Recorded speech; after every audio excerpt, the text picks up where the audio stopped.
우리가 이 시대상을 보면서 어떻게 하면 내 가족을 또 내 동기간들을 또 내 민족을 하나님 기뻐하시는 길로 이끌 수 있겠는가 신경을 썼던 이사야의 순종, 이사야의 행동, 이사야의 메시지를 생각하며 은혜를 나누고자 합니다. 이 말씀을 잘 듣고 우리도 이사야처럼 어려운 시대에 하나님의 말씀을 듣고 하나님의 말씀에 순종하고 하나님 말씀대로 구원으로 백성을 인도하는 귀한 사명자, 한국교회의 모든 성도들은 이 믿지 않는 자들을 바로 이끄는 책임을 맡았는데 여러분이 책임과 의무를, 사명을 잘 감당하는 분들이 되시기를 두 손 들어 아멘 합시다. 주의 이름으로 축복합니다. 하나님께서 어느 날 이사야에게 네가 퍼포먼스를 해라, 내 말대로 해라. 그래서 하나님이 이사야에게 퍼포먼스 명령을 내리고 말씀을 주십니다. 이 하나님의 말씀대로 퍼포먼스적인 행동을 하는 이 선지자 이사야에 대해서 말씀을 드리는데, 이 퍼포먼스가 쉽지 않았던 것은 이사야가 뻘거벗고 다니라는 겁니다. 그래서 이제 이사야로서는 참 당황스러운 일이지만 하나님이 벗고 다니라고 그러니까 이거 어떡하나 하고 웬만한 선지자 같으면 에이 하나님 그거 못하겠는데요?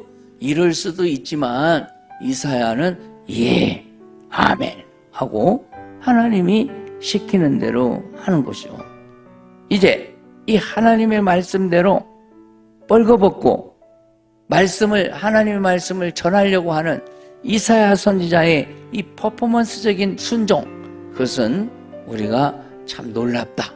대단한 선지자가 그렇게 쉽게 실천할 수 없는 행동을 하라는 하나님의 말씀을 순종하는 겁니다. 이렇게 시청각적인 교육을 통해서 이스라엘 백성을 깨우치려고 하는 거죠. 왜 하나님이 이 퍼포먼스 행동을 하라 하는가? 첫째 이유가 하나님 말씀을 들어도 당시 이스라엘 백성들이 깨닫질 못해. 영적으로 무감각해 있어요. 그리고 두 번째로 우리가 생각할 것은 이 이사야 선지자의 퍼포먼스의 그 메시지의 의미가 무슨 의미가 있는가 하는 것을 우리가 알고자 하는 것입니다. 이 애굽 나라가 아수르의 포로가 돼서 다 벗은 몸으로 잡혀 끌려간다는 내용의 예언의 말씀이에요. 당시 이스라엘은, 유다는 애굽을 의지했거든요. 에돔, 블레셋 여러 나라들이 이렇게 다 그 힘을 합쳐가지고 반 아수르 동맹국들이 돼요. 여기에 유다도 끼는 거야. 그러니까 가만히 아수르 다음에 그래도 큰 나라가 어디요? 애굽, 이집트요. 이 애굽이 아수르 잘 되는 거 싫으니까 야, 반 아수르 국가들 그거 잘한다.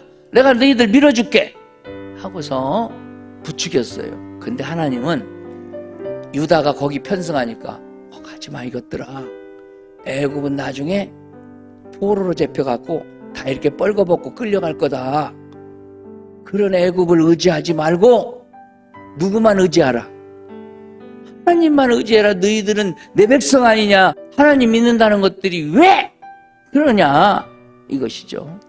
그래서 깨우칠 줄 모르고 그런 유다 백성에게 이 퍼포먼스 메시지를 통해서 이사야 선지자를 통해서 저 애굽 백성들은 지금 이사야가 뻘거벗고 다니거든. 그러니까 저렇게 다 옷 다 벗김당하고 끌려갈 거다. 자기들이 믿었던 나라가 이렇게 보잘것없이 끌려가게 된다는 것 깨우치는 거예요. 또 우리가 의지할 만한 나라인 줄 알았더니 의지할 만한 나라가 아니었네. 애굽은 그런 의지할 만한 강대국이 아니었네 하고 그때서야 뉘우친다는 거예요. 그러기 전에 지금 이사야 선지자의 모습을 보고 너희도 뻘거벗고 끌려가기 전에 누구만 의지하라? 하나님만 의지하라 이거예요. 그래서 하나님께서 지금 이사야 선지자를 통해서 세상 나라 의지하고 세상 것 의지하면 그 꼴 된다 하는 것을 심각하게 깨우치는 거예요. 여러분도 지금 나라가 어렵고 정부가 하는 일이 못마땅하고 어떻게 해야 돼? 하는 생각이 들 때 인간의 수단 방법 앞세우지 말고 누구만 하나님만 의지하시고 기도 많이 하시기를 축원합니다. 하늘이 무너져도 하나님이 도우시면 뭐가 있어? 솟아날 구멍이 있대잖아요. 인간들이 억누르고 그래도 솟아날 구멍이 없어도 하나님이 도와주는 사람은 솟아날 구멍이 생긴다 이 말이에요. 이 선지자의 퍼포먼스 메시지를 보고 깨달아야 되겠고 우리는 어떻게 행동해야 할 것인가를 좀 생각합니다. 사실 이 이사야 선지자는 하나님이 퍼포먼스 행동을 메시지로 전하려고 하는 것을 깨닫고 이렇게 해보려고 했는데 하나님이 팬티만 남기고 다 벗어날 때는 주저가 됐을 거예요. 북왕국 이스라엘이 아수르에게 망할 때에 나라가 없어진 걸 슬퍼하면서 입은 옷도 추정하고 있어요. 그 삼배나 그 좋지 않은 헝겊으로 만든 베옷으로 그나마 슬픈 것을 표현하고 있는데 하나님은 그것마저 벗어라. 베옷을 끌어내리라는 거예요. 그러면 이거 벗으면 팬티밖에 안 남는데 그거 벗으라는 거, 그러고 다니라는 거예요. 신발도 신지 말래? 그러면 이거 쉽게 순종할 수 없느냐? 당시 신발을 안 신는 것은 노예들만 안 신는 것. 그러면 이사야가 누구처럼 다니라는 거예요? 왕족 출신인데 노예처럼 다니라는 거예요. 네가 노예처럼 다니면서 베옷까지 벗고 그러고 다녀라.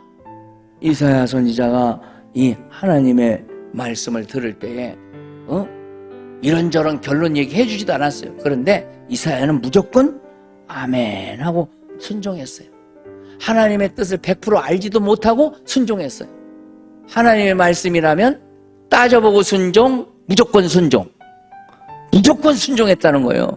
우리도 순종하려면 어떻게? 믿음으로 무조건 순종해야 돼요. 그래야 하나님을 온전히 의지하는 줄로 믿고 우리를 100% 책임지시고 인도하시는 거예요. 무조건 순종하는 여러분 되시기를 축원합니다.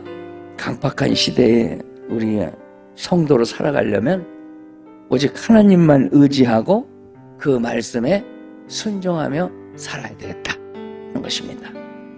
100% 순종하며 살아가는 여러분의 신앙생활에 두 손 들어서 아멘 하세요.